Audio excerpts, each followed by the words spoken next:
Iran, Israel, US युद्धामुळे सध्या देशात जो LPG सिलेंडरचा तुटवडा आहे आणि त्यातून जे सर्वसामान्यांचे हाल होत आहेत ते पाहता आज हा LPG गॅस आपल्या आयुष्याचा एक अविभाज्य भाग झालाय हे वेगळं सांगायला नको।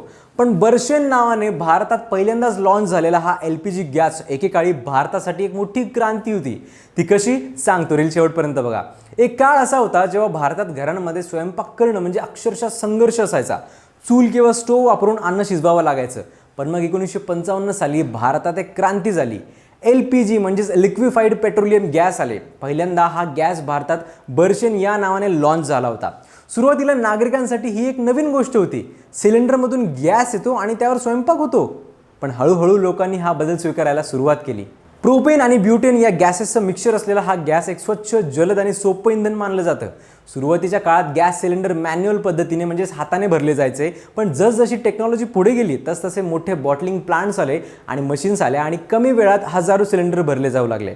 त्यामुळे गॅसची अवेलेबिलिटी वाढली आणि ती तळागाळांपर्यंत पोहोचली। आजची परिस्थिती बघितली तर LPG हा आपल्या रोजच्या आयुष्याचा अविभाज्य भाग बनलाय। स्वयंपाक पटकन होतो, धूर येत नाही, त्रास येत नाही आणि सगळं काही अगदी सोपं झालंय।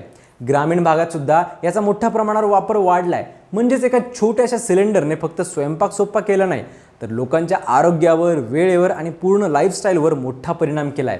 आजच्या तुटवड्याच्या परिस्थितीत या LPG गॅसचं महत्त्व किती आहे ते सर्वांनाच कळतंय, नाही का? कमेंट्समध्ये नक्की सांगा आणि फॉलो करा लगावबत्ती।